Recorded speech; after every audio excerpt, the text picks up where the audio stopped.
کو تنقید کرتے ہیں لیکن آپ پوچھ کو کچھ نہیں کہتے ہیں. دیکھیں, مجھے انٹروڈیوس جنرل پاشا صاحب نے کروایا, نہ ہی مجھے جنرل فیض حمید نے 2018 کا مینج کرا کے دیا الیکشن, نہ ہی میں نے جنرل باجوے کو جو ہے وہ 3 سال کی ایکسٹینشن دی حکومت میں آنے کے بعد. یہ سارے کام آپ کی اپنی لیڈرشپ نے کیے. تو میرے گاؤں لاہور سے 8 گاڑیاں پولیس کی بھیجی انہوں نے, ایک ڈی ایس پی, 2 SHO اور نفری گرفتار کرنے, جس طریقے سے پتہ نہیں کوئی اسامہ بن لادن کے بڑے بھائی کو گرفتار کرنے آ رہے ہیں. پہلے ہم امریکہ سے منت کریں گے, پہلے امریکہ عمران خان کو آزاد کروائے گا, پھر عمران خان پاکستان کو امریکہ سے آزاد کروا دے گا. جس پہ آپ لیبل لگاتے اسٹیبلشمنٹ کا, اسٹیبلشمنٹ کے بندے پہ دہشت گردی کا پرچہ نہیں ہوتا, مجھ پہ ہوا. اسٹیبلشمنٹ کے بندے پہ اشتعال انگیزی کا, کار سرکار میں مداخلت کا پرچہ نہیں ہوتا, ہم نے یہ جھیلے. 4 شیڈیول تک لگا, ID کارڈ بلاک ہوئے, بینک اکاؤنٹ سیز ہوئے, پاسپورٹ سیز ہوئے, یہ ساری چیزیں ہم لوگوں نے جھیلی. اور زرداری کے تو میں وہ بھی برداشت نہیں کروں گا, خان تو میرا وزیر اعظم ہے, یہ ہے میری پاکستانیت. آپ بولتے ہیں امریکی آزادی نامنظور, وہاں جا کے بولتے ہیں نہیں ہم امریکہ کے خلاف نہیں ہیں.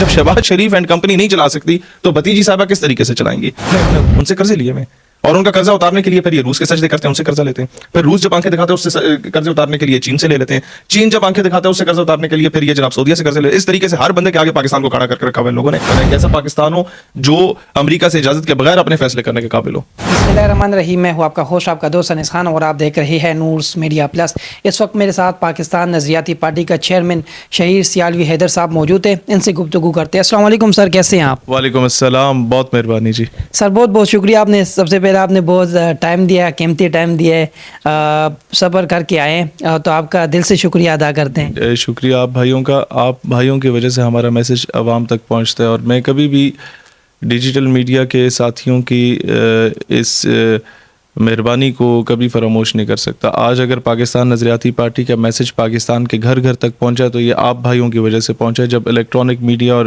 پرنٹ میڈیا ہمیں دکھانے سے بالکل انکاری ہو چکا تھا تو آپ لوگوں نے ہمیں سپورٹ کیا تھا. اچھا سر, PTI کے ایکٹیوسٹ کچھ کہہ رہے کہ آپ سب کو منتے ہیں, سب کو تنقید کرتے ہیں, لیکن آپ پوچھ کو کچھ نہیں کہتے ہیں. دیکھیں, یہ سوال کا جواب پورا سنیے گا. میں تمام ویور سے کہتا ہوں, نہ تو مجھے انٹروڈیوس جنرل پاشا صاحب نے کروایا, نہ ہی مجھے جنرل فیض حمید نے 2018 کا مینج کرا کے دیا الیکشن, نہ ہی میں نے جنرل باجوے کو جو ہے وہ 3 سال کی ایکسٹینشن دی حکومت میں آنے کے بعد. یہ سارے کام آپ کی اپنی لیڈرشپ نے کیے, اور میں ہمیشہ یہ کہنا چاہوں گا کہ آپ خود ہی اپنی اداؤں پہ ذرا غور کریں. ہم اگر عرض کریں گے تو شکایت ہوگی. آپ کی گورنمنٹ میں یہ مسئلہ ہو کیا رہا ہے کہ ہم تو ہمیشہ جب سے یہ مظلوم بنے ہم ان کی فیور کر رہے ہیں, آؤٹ آف دی وے جا کے ان کی اپنی پارٹی کے لیڈرشپ ان کو ڈی چوک میں لا کے چھوڑ کے بھاگ جاتے ہیں, اور 5400 ان کا ورکر گرفتار ہوتا ہے اور کوئی اس کے لیے پوچھنے والا نہیں ہوتا. ہم پھر بھی ان کی فیور کر رہے ہیں کہ یار نہیں, یہ حق پہ کھڑے, ہم ان کا ساتھ دے رہے ہیں. یہ پھر بھی کون سی لابی ہے PTI میں جو ہمارے اگینسٹ لوگوں کو انسٹیگیٹ کر رہی ہے؟ جو اصل تکلیف اور مروڑ اٹھ رہی ہے وہ اس بات کی اٹھ رہی ہے کہ ان کے دور حکومت میں عورت مارچ نکلتی تھی, عورت مارچ میں انہی کے وزراء کی صاحبزادیاں موجود ہوتی تھیں, اس میں ہم جنس پرستی کی تنظیموں کے نعرے لگتے تھے. ہم لوگوں نے جا کے آمنے سامنے دھرنے دے کے اس پہ پابندی لگوائی. جو اصل درد اٹھ رہا ہے کہ ان کے اندر جو اس طریقے کی لابی بیٹھی ہوئی ہے جو اسرائیل کو ایکسیپٹ کرنے کی باتیں کر رہی تھی, کیونکہ ان کی گورنمنٹ کے اندر 27 دن سے ایک بندہ اسرائیل کا خیمہ لگا کے پارلیمان کی ناک کے نیچے بیٹھا ہوا تھا. روزانہ ان کے منسٹرز, روزانہ ان کے MNAs, روزانہ ان کی لا انفورسمنٹ ایجنسیز بھی وہاں سے گزرتی تھیں. کوئی جرت نہیں کرتا تھا اسے اٹھانے کے لیے. ہم گئے, جس نے جا کے جھنڈا بھی پھڑا اسے 2-4 لتر بھی مارے, اور دنیا کو بتایا کہ مسئلہ فلسطین پہ ہم سمجھوتا نہیں ہونے دیں گے. تیسرا مسئلہ ان لوگوں کو وہاں سے سٹارٹ ہوا تھا جب مسجد وزیر خان لاہور کے باہر ان کا ایک وزیر ڈبو صاحب بھنگڑا ڈال رہے تھے. ہم نے جا کے اسے شٹ اپ کال دی تو میرے گاؤں لاہور سے 8 گاڑیاں پولیس کی بھیجی انہوں نے, ایک DSP, 2 SHO اور نفری گرفتار کرنے, جس طریقے سے پتہ نہیں کوئی اسامہ بن لادن کے بڑے بھائی کو گرفتار کرنے آ رہے ہیں. ہم لوگوں نے جیل سے نکل کے وہاں پر پھر انہیں منٹ دیا. بات یہ ہے کہ there are 2 lobbies in PTI. ایک تھوڑی سی وہ لابی ہے جو کہ واقعی اسلامی نظریاتی پاکستان دیکھنا چاہتی ہے, ایک وہ لابی ہے جو کسی اور کے لیے کام کر رہی ہے, جو آج بھی امریکہ کی گود میں بیٹھی ہوئی ہے باہر سے بیٹھ کے, جو کہتی ہے کہ پہلے جس نے اپنے ورکر کو بیوقوف بنایا ہوا, اور ورکر سمجھ رہا ہوگا کہ وہ کہتا ہے جی پہلے ہم امریکہ سے منت کریں گے, پہلے امریکہ عمران خان کو آزاد کروائے گا, پھر عمران خان پاکستان کو امریکہ سے آزاد کروا دے گا. مطلب یہ اس طریقے کا. عمران خان کے اسی گورنمنٹ میں انہی بدبختوں کی وجہ سے آپ مجھے بتائیں, جس پہ آپ لیبل لگاتے اسٹیبلشمنٹ کا, اسٹیبلشمنٹ کے بندے پہ دہشت گردی کا پرچہ نہیں ہوتا, مجھ پہ ہوا. اسٹیبلشمنٹ کے بندے پہ اشتعال انگیزی کا، کار سرکار میں مداخلت کا پرچہ نہیں ہوتا. ہم نے یہ جھیلے. 4 شیڈیول تک لگا، آئی ڈی کارڈ بلاک ہوئے، بینک اکاؤنٹ سیز ہوئے، پاسپورٹ سیز ہوئے. یہ ساری چیزیں ہم لوگوں نے جھیلیں. اور جب سارے مقدمات میں بری ہوئے، میں عمرے پہ گیا، میں پاکستانی کمیونٹی سے خطاب کر رہا تھا. اس وقت ایک صحافی نے شرارتاً پی ٹی آئی کے عمران خان کے بارے میں سوال کیا. میں نے کہا یار پاکستان میں جو مرضی بولوں ان کی گورنمنٹ کی غلط پالیسیز کے خلاف. اس وقت میں اپنے ملک سے باہر ہوں. یہاں نواز شریف بھی اگر اس کے خلاف بھی آپ بات کریں گے زرداری کے تو میں وہ بھی برداشت نہیں کروں گا. خان تو میرا وزیر اعظم ہے. یہ ہے میری پاکستانیت. یہ ڈفرینس ہے مجھ میں اور ان تمام پولیٹیکل پارٹیز کی لیڈرشپ میں. ان لوگوں نے اس وقت عمران خان کے ساتھ اس کی بہنوں کے، اس کی بیگم کے علاوہ کوئی بھی سنسیئر نہیں ہے پی ٹی آئی کی لیڈرشپ میں. ورکر بیچارہ سنسیئر ہے. ورکر ان گائیڈڈ میزائل کی طرح کبھی ادھر ٹوٹ رہا ہے کبھی ادھر ٹوٹ رہا ہے، کیونکہ لیڈرشپ اس کو دگنی کا ناچنا چاہ رہی ہے. خان کے نام پہ سب نے دھیاڑیاں لگائی ہوئی ہیں، اصل لیڈرشپ کو تو انہوں نے کھوٹے لائن لگایا ہوا ہے. دوسری بات میں آپ لوگوں کو بتانا چاہتا ہوں کہ اس وقت جان بوجھ کے اس طریقے کے پروپیگنڈے. ابھی مجھے یہ بتائیں، ہم لوگوں نے تو ہمیشہ سے سول سپرمیسی کی بات کی. پاکستان نظریاتی پارٹی اگر اس طریقے سے کسی کی گود میں بیٹھ کے آنا چاہتی تو 89 ہمارے کینڈیڈیٹ کھڑے ہوئے تھے، 2-4 کو تو ہم جتوا کے پارلیمان میں بھیج دیتے. ہم تو بہترین آپشن تھے نوجوانوں کے لیے، کسی کو کور اپ کرنے کے لیے. جہانگیر ترین کا ماڈل ان کا فیل ہو گیا، پرویز خٹک کا ان کا ماڈل فیل ہو گیا، خاقان عباسی والا بھی فیل ہو جائے گا. نوجوانوں کی تو نمائندہ جماعت ہم لوگ تھے جنہوں نے 12 سال اسٹوڈنٹ پالیٹکس کی. تنقید وہی لوگ کر رہے ہیں یا ٹرول وہی لوگ کر رہے ہیں جن لوگوں نے 12 سال کی ہماری جدوجہد نہیں دیکھی، جنہوں نے نہیں دیکھا کہ جیلوں میں ہمیں کتنا ٹارچر کیا گیا. کہنا بہت آسان ہے، ایک لیبل یہ لگا دیتے کیونکہ جی آپ کا فیملی بیک گراؤنڈ ملٹری کا ہے لہٰذا آپ کے اوپر اسٹیبلشمنٹ ہوگی. تو جناب آپ کے پی ٹی آئی کے مرکزی سیکرٹری جنرل عمر ایوب صاحب پاکستان کے پہلے ڈکٹیٹر جنرل ایوب کے پوتے ہیں، تو ان پہ یہ لیبل لگا دو. پھر بہت آسان ہے یہ کام کرنا. جس نے فاطمہ جناح کے خلاف الیکشن لڑا، فاطمہ جناح کو مطلب ہے کہ اگر توہین کی گئی یا سڑکوں پہ گھسیٹا گیا تو انہی کے دادا جان کے دور میں ہوا. تو یہ لیبل کسی اور پہ آگے کیوں آپ لوگ مان رہے ہیں؟ تو کہنا بڑا آسان ہوتا ہے، کسی کو بھی تنقید کا نشانہ بنانا بڑا آسان ہوتا ہے. اس کی طرح محنت کر کے بیٹھیں. آپ ایک بندہ فرانس میں بیٹھا ہوا ہے، ایک دبئی بیٹھا ہوا ہے، ایک جناب امریکہ بیٹھا ہوا ہے، وہ آ کے اگر تنقید کریں بڑا آسان ہوتا ہے. مجھے یہ بتائیں کون سی آزادی کی جنگ آپ لوگ لڑ رہے ہیں؟ یہاں آپ بولتے ہیں امریکی آزادی نامنظور، وہاں جا کے بولتے ہیں نہیں ہم امریکہ کے خلاف نہیں ہیں. آپ عوام کو کیا بے وقوف بنا رہے ہیں؟ تو جو اصل آئیڈیالوجی تھی پی ٹی آئی کی وہ ہائی جیک ہو چکی ہے ان کی لیڈرشپ کے ذریعے. اور آپ پرسوں کا بیرسٹر سیف کا بیان سن لیں. یہ ہم پہ تو الزام لگا لیتے ہیں، لیکن آپ یہ بتائیں ہم پہ الزام تب ثابت ہو جب ہم پارلیمان میں بیٹھے ہوئے ہوں. ہم تو آپ کے دور میں بھی مزاحمت کی سیاست کر رہے تھے اور نون اور زرداری جیسے چوروں کے دور میں بھی مزاحمت کی سیاست کر رہے ہیں. لیکن آپ کا بیرسٹر سیف، آپ کی ایک ہی گورنمنٹ ہے پورے پاکستان میں کے پی کے میں، اس کا جو ترجمان ہے اس نے یہی کہا کہ جناب علی ہم اسٹیبلشمنٹ سے بات کرنا چاہتے ہیں. صبح وہ کہتے ہیں کوئی ڈیل نہیں ہوگی، شام کو کہتے ہیں جی ہم بیٹھنا چاہتے ہیں ان کے ساتھ. بھائی ایک فیصلہ کر لو. تو پھر یہ تہمتیں اپنی لیڈرشپ پہ لگاؤ، ہماری اوپر نہ لگاؤ. ہم لوگ بڑے پاک صاف طریقے سے سیاست کر رہے ہیں اور دن رات ایک کیے ہوئے. اور ہمیشہ جب خان نے ایبسولوٹلی ناٹ بولا سب سے پہلے ہم نے اس کی حمایت کی. جب اس نے اقوام متحدہ میں جا کے ناموس رسالت کی بات کی سب سے پہلے ہم نے اس کی حمایت کی. اس کے باوجود کہ ہم جیل میں رہے ہم نے کہا ہمارے لیے اسلام اور پاکستان بہتر ہے.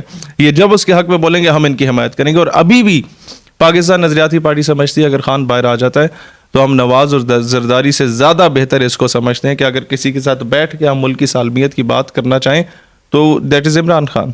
100 نقص ہو سکتے ہیں، 100 اختلافات ہو سکتے ہیں، لیکن آپ جب کمپیریزن کرتے ہیں تو ہم اس کو بہتر سمجھتے ہیں. لیکن ان کی جو کرنٹ لیڈرشپ ہے یہ نہیں چاہتی کہ کوئی قداور بندہ ہماری لیڈرشپ کے ساتھ آمنے سامنے آ کے بیٹھے، کیونکہ یہ جو بونے انہوں نے رکھے ہوئے ہیں نا اور ان کے آگے انہوں نے پوچھنے چھوڑی ہوئی ہیں چھوٹے چھوٹے بونے سوشل میڈیا ایکٹیوسٹ کے طور پہ باہر، وہ اس لیے رکھے گئے ہیں کہ کوئی قداور شخص جس نے فیلڈ میں کام کیا ہوا ہو وہ مین سٹریم میں نہ آئے، کیونکہ ان لوگوں کی دھاڑیاں رک جاتی ہیں.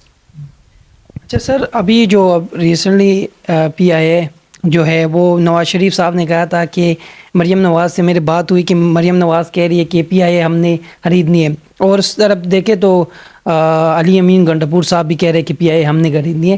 ملک کہاں جا رہے اور یہ کہاں جا رہے؟ دیکھیں پی ٹی آئی اور پی ایم ایل این دونوں کے ووٹرز آپس میں لڑ پڑے. جب میں نے بیان دیا انہوں نے کہا نہیں جی ہمارے دور میں ٹھیک جا رہی تھی. پی ٹی آئی کے ووٹرز کو میں کہتا ہوں 3.5 سال آپ کی حکومت رہی ہے. آپ کے وزیر ہوا بازی بعد میں جو پارٹی چھوڑ گئے تھے انہوں نے کہا تھا کہ پی آئی اے کے جو پائلٹ ہیں ان میں سے آدھوں کے لائسنس ہی جائز نہیں ہے. لائسنس ہی جعلی بنے ہوئے ہیں. اور اس کے ایک اس گھگو کی اسٹیٹمنٹ سے پورے پاکستان کی پی آئی اے کو بہت بڑا لاس ہوا. 2012 سے لے کے آج تک 2024 تک پی آئی اے لاس میں جاری ہے. اس کے بعد جو مریم بی بی کہتی ہے کہ ہم اس لاس کو کور اپ کریں گے, پنجاب گورنمنٹ اس کو خریدے گی اور ایئر پنجاب کا نام دیا جائے گا, یعنی پاکستان انٹرنیشنل ایئر لائن کا نام تبدیل کر کے آپ پنجاب رکھ لیں. یہی ضلالت جو پہلے پشتونخوا میں ہوتی تھی کہ پاکستان کو دفع کرو پشتونخوا رکھ لو, بلوچستان رکھ لو جناب پاکستان کو چھوڑ دو, سندھو دیش رکھ لو پاکستان کو چھوڑ دو, یہ ابھی یہ لعنت جو ہے یہ پنجاب میں لانا چاہ رہی ہے. یہ لسانیت اور یہ جو فرقہ واریت کی آگ ہے جو ہر صوبے سے ہم ختم کرنا چاہ رہے تھے, ایک پنجاب میں اس طرح کی چیز نہیں تھی لسانیت والی, یہ انڈورس کر رہی ہے اس میں. ایک تو یہ ان کا بلنڈر ہے بہت بڑا مریم نواز کا. دوسرا, وفاق ایک چیز پورا پاکستان نہیں چلا رہا, آپ کا صوبہ خاک چلائے گا. وفاق میں کون گاما ماجا بیٹھا ہوا ہے؟ آپ کا اپنا چاچا بیٹھا ہوا ہے. مجھے بتائیں نا, جب شہباز شریف اینڈ کمپنی نہیں چلا سکتی تو بھتیجی صاحبہ کس طریقے سے چلائیں گی؟ مطلب ریاست کو آپ نے مقروض کرنا ہے. تیسرا سب سے بڑا پی آئی اے کا جو نقصان ہے اس کی سب سے بڑی ذمہ دار پاکستان پیپلز پارٹی ہے. میرے بھائی, پیپلز پارٹی جب بھی گورنمنٹ میں آئی, جہاں انہوں نے 10 مالی بھرتی کرنے ہوتے تھے وہاں یہ 100 کرتے تھے. اب 10 بندوں کو آپ 10-10 ہزار تنخواہ دیں گے تو اس کا مطلب ہے لاکھ روپے میں وہ کور ہو جائیں گے. لیکن یہ 100 کیوں بھرتی کرتے تھے؟ کیونکہ انہوں نے اپنے ووٹر راضی کرنے ہوتے تھے. یہ اللہ اعلان جلسوں میں کہتے ہیں جیسے 10 کرنے ہوں گے جناب اسی 100 کریں گے, اپنے ووٹر نہ کدی بھوکا نہیں مرن دیں گے, بھاویں ریاست بڑھ جائے بھاویں ریاست مر جائے. اب کس طریقے سے ریاست مرتی ہے کہ جہاں 100 بندوں کو بھرتی کریں گے, 90 گھر میں بیٹھ کے تنخواہ لے رہے ہوں گے بغیر کام کے, اس کے لیے 9 لاکھ جو ایکسٹرا بجٹ ہوگا, ایگزامپل آپ کو دے رہا ہوں, وہ آپ کے پاس نہیں ہوگا ریاست کے پاس. پھر یہ کیا کریں گے؟ آئی ایم ایف کے بوٹ پالش کریں گے, پھر جوتے چاٹیں گے جا کے ورلڈ بینک کے, پھر امریکہ کی منتیں کریں گے. وہ جب پیسے دے گا تو وہ آپ کی بیٹی عافیہ صدیقی کو اٹھا کے لے جائے گا, آپ بول پائیں گے اس کے سامنے؟ مطلب جس کے آپ مقروض ہیں, آپ اس سے اپنی بیٹی کے لیے انصاف مانگ سکتے ہیں؟ آپ اسے کہہ سکتے ہیں ظلم و تشدد بند کرو فلسطین میں؟ تو یہ کیا ہے؟ آج شہباز شریف اقوام متحدہ میں جا کے تقریر کراتا ہے فلسطین کے حق میں بڑی زبردست قسم کی, اور اسرائیل کو منڈ آتا ہے. وہی شہباز شریف اگلے دن اسرائیل کو سپانسر کرنے والے جو بائیڈن اور اس کی بیگم کے ساتھ بڑے خوشگوار ماحول میں چاپلوسوں کی طرح تصویر بنا کے آ جاتا ہے. میں تو کہتا ہوں دہشت گرد کو نہ مارو, دہشت گرد کی ماں کو مارو جس کی کوکھ سے دہشت گردی جنم لیتی ہے, جو اس کو سپانسر کر رہا ہے, جو اس کے پیچھے ہے, جو اس کو ہتھیار دے رہا ہے. اصل تو وہ ہے نا. تو کہنے کا مقصد یہ کیوں ایسا ہو رہا ہے؟ کیونکہ یہ مجبور ہیں, انہوں نے ان سے قرضے لیے ہوئے, اور ان کا قرضہ اتارنے کے لیے پھر یہ روس کے سجدے کرتے ہیں, ان سے قرضہ لیتے ہیں. پھر روس جب آنکھیں دکھاتے ہیں اس سے قرضے اتارنے کے لیے چین سے لے لیتے ہیں. چین جب آنکھیں دکھاتا ہے اس سے قرضہ اتارنے کے لیے پھر یہ جناب سعودیہ سے قرضے لے. اس طریقے سے ہر بندے کے آگے پاکستان کو کھڑا کر کے رکھا ہوا ہے ان لوگوں نے. اس کا حل پاکستان نظریاتی پارٹی رکھتی ہے, اور یہ ہمارے مختلف پوڈ کاسٹ میں, انٹرویوز میں, تقریروں میں آپ لوگوں کو مل جائے گا. سوشل میڈیا کا دور ہے. مسئلہ صرف یہ ہے کہ no political party is sincere with Pakistan. اگر ان میں سے کوئی ذرا سا بھی سنسیئر ہوتا آج ہم اس کے ممبر ہوتے, ہمیں الگ سے 1.5 اینٹ کی مسجد بنا کے اپنی جد و جہد نہ کرنی پڑتی.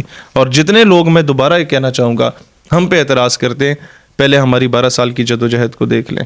ہماری داڑھی مونچھ نہیں آئی تھی, ہم لوگ تب سے لگے ہوئے اپنی ریاست پاکستان کے لیے کہ یہ اپنے فیصلے خود کرے, یہ قرضوں سے پاک پاکستان ہو, یہ ایسا پاکستان ہو جو اپنی معاشی پالیسی خود بنائے. آئی ایم ایف اور ورلڈ بینک اس کی معیشت کی پالیسی نہ بنائے. کہ ایسا پاکستان ہو جو امریکہ سے اجازت کے بغیر اپنے فیصلے کرنے کے قابل ہو. آپ نے کہا تھا کہ 6 مہینوں پاکستان کا قرض اتار دوں گا. کیسے 6 مہینے میں آپ کو پاکستان کا قرضہ؟ 75 سالوں سے تو کوئی قرضہ ختم نہیں ہو رہا, اب 6 مہینوں میں آپ اتار سکتے ہیں؟ ہم نے اپنے اوپر بٹھائے ہوئے غلام. آپ کو آج بھی ایران 50 روپے پر لیٹر آئل دینے کو تیار ہے. ہم لوگوں کو جب بھی موقع ملا ہم ایران سے 50 روپے پر لیٹر لیں گے. عوام کو 250 کا ابھی بھی مل رہا ہے, ہم 200 کا عوام کو دیں گے 50 روپے ریلیف کے ساتھ. لیکن ہمیں پر لیٹر ریاست پاکستان کو 150 روپے کا منافع ہوگا. ہم پاکستان میں 4.5 کروڑ گاڑیاں چلتی ہیں اور ہر گاڑی میں 2-2.5 لیٹر روزانہ تیل ڈلتا ہے. اس کا مطلب ہے 10 کروڑ لیٹر تیل روزانہ استعمال ہوتا ہے صرف گاڑیوں میں, باقی جنریٹر میں الگ. 10 کروڑ کو آپ ملٹی پلائی کریں 150 سے تو یہ 15 ارب روپے کا روزانہ کا منافع بنتا ہے, اور 20 دنوں میں یہ 300 ارب کا منافع بنتا ہے. 300 ارب کا مطلب ہے 1 ارب ڈالر جو کہ آپ نے منتے ترلے کر کے دبئی کا اس سے قرضہ لیا تھا. آپ 20 دنوں میں دبئی کا قرضہ اور 6 مہینے میں آدھی ریاست پاکستان کا قرضہ اتار سکتے ہیں. لیکن یہ کب ہوگا؟ Iran Pakistan gas pipe line کو ہم لوگ کھولیں گے, ایران کے ساتھ تیل کی تجارت کریں گے. کوئی کہتا نہیں جی نہیں ہو سکتی, ایران کے ساتھ اسمگلنگ ہو سکتی ہے. چوکیدار سے لے کے وزیر اعظم تک سارے اس اسمگلنگ کا پیسہ کھا سکتے ہیں. تو ایران کے ساتھ آپ وہ کیوں نہیں کر سکتے, تجارت کیوں نہیں کر سکتے؟ یہ صرف لیم ایکسکیوز ہے کہ ہم نے باپ بنایا ہوا امریکہ کو, امریکہ ناراض ہو جائے گا. انڈیا نے بھی کہا تھا